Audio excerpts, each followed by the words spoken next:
Ayan, good day mga sangkay. So, ipapakita ko sa inyo kung paano pinapabilis ng pintor namin ang kanyang gawain sa pagpipinta. Tulad nito. Ayan mga sangkay, yan. Ang tawag dyan mga sangkay ay cuttings.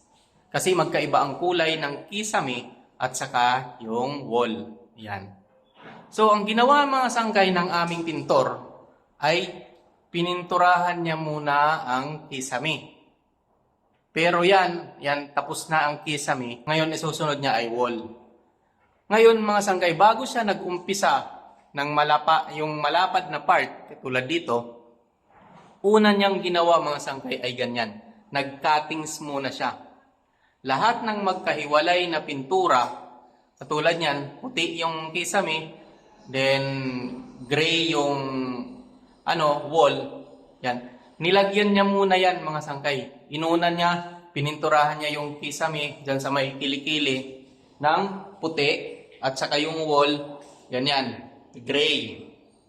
Yan mga sangkay. Tapos yan ngayon mga sangkay, a-applyan na yan ng gray yung yung wall. Kasi tapos na niya yung kisame. Alam niyo mga sangkay, ginawa lang niya yung kisame isang araw.